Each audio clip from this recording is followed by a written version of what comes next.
what's going on, y'all? So today I'm going to read a novella that I've had in my bookcase for a long time. Really, I forgot about this book. So I decided, hey, I'm bored today. Need something to do. So I'm going to pull this book out, this book right here,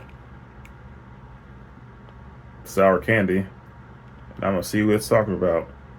So after I read the synopsis, I'm going to do a little quick review.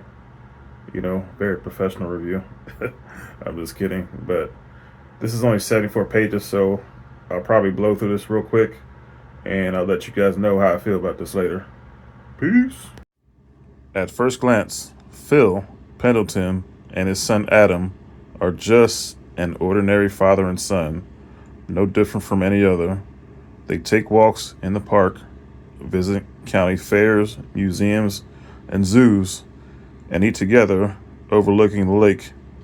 Some might say the father is a little too accommodating, giving the lack of discipline when the child loses his temper in public. Some might say he spoils his son by allowing him to set his own bedtimes and eating candy whenever he wants. Some might say that such latency is starting to take its toll on the father, given how his health has declined. What no one knows is that Phil is a prisoner, and that up until a few weeks ago, and a chance encounter at the grocery store, he had never seen the child before in his life.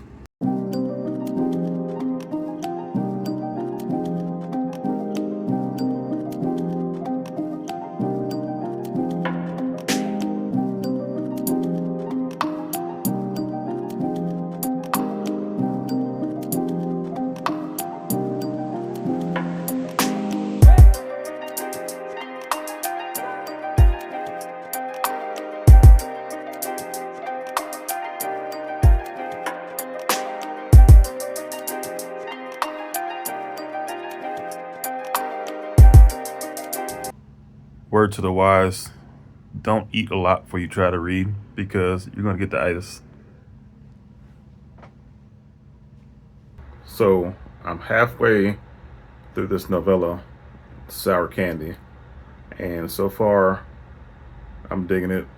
It's a little weird, I should say, but it seems like, to me so far, it's kind of a possession book, because things happened to the main character Phil throughout the story that he thinks in reality is going on, but after things progress in the book, it seems like he's losing his mind, and the people around him are acting a certain way. It seems like they're possessed too.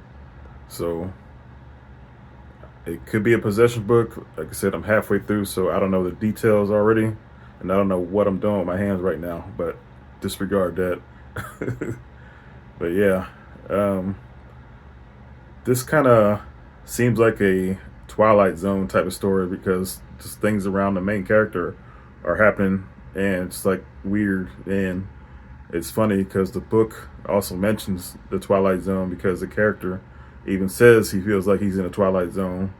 So I'm gonna continue reading and let you guys know what happens. I'm not gonna tell you what happens at the end, but I'm just gonna talk more about what I noticed in the book. For example, our main character, Phil, he states in the book that he does not want any children in his previous marriage. What ended the marriage is he told his wife that he didn't want any children, so that's what caused a divorce. So now he states he doesn't have a child, but all of a sudden some things transpire, and everybody says, hey, this is your child, he's at home. So I know that's a lot to take in right now, but yeah, things happen in the book that we don't know what's going on right now. So y'all, let me tell you about this book, Sour Candy, by Keelan Patrick Burke. So when I read the synopsis, I thought it was kind of misleading. I thought it was going to tell me about the plot, but it had only one thing that was kind of true about the plot, and that is the main character, Phil, is kind of trapped in a prison, but a prison in his own head. But basically the plot is the main character, Phil, goes to Walmart to buy some candy for his girlfriend, some chocolate for his girlfriend, Lori. But while he's at Walmart, he runs into this woman with a kid, a strange looking kid, that is wearing some older clothes. His clothes kind of look like clothes that an Amish kid would wear, basically. That's how oddly he's dressed. And the kid's name is Adam, allegedly. But we see that is not the case.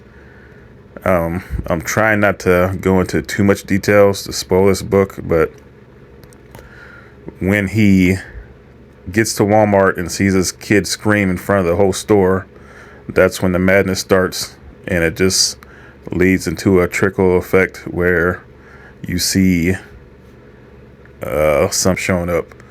So, like I said, I don't want to go into too much details, but the plot or the summary of the book is kind of misleading on the synopsis, but it pretty much did that on purpose to get you to think one way, and then as you read it, it goes another way, basically. There's no real trigger warnings that you can say about this book. There's nothing that's gonna, keep you from reading it. Also, this book, I think, is labeled more sci-fi fantasy versus horror. There's nothing really scary about this. Just a few, things that are unsettling about it, but I wouldn't worry about being scared at all. I think this is labeled as a horror novella, but it's not scary, y'all. Some things I like about the book, that it has you guessing what's going to happen next to this kid Adam and the lead character Phil, between their interactions day to day, what's really going to happen. And then you find out in the end, what's going on. A couple other things that I liked about the book was the writing wasn't pretentious. It doesn't try to preach to you or try to lecture you. It's a pretty easy read. Definitely a plus. It's a novella, so this book is only like 74 pages long, so you fast readers can breeze through it probably like 5 minutes. I'm just kidding. I really don't have any knock or dislike about this book. The only thing is, to me, the cover was kind of misleading. The cover really draws people in, and I thought this was going to be like a super scary book, and it wasn't. It's kind of tame, It's similar to YA fantasy, Nothing scary about this book. But to close this out, if you want to read a short kind of fantasy sci-fi novel, you should check this book out. It's not long at all. You'll breeze through it real easily. And my overall rating, I give this out of 5. I'd say it's okay. I give it a 2.9 out of 5. Thanks for watching, y'all. Peace out. Ayy, I got the recipe, never gonna let any op get the best of me. Thought it was distance, but haters is next to me. Talk to the spirit, I've been heavenly. Company definitely show your trajectory. This ain't a diss, cause I say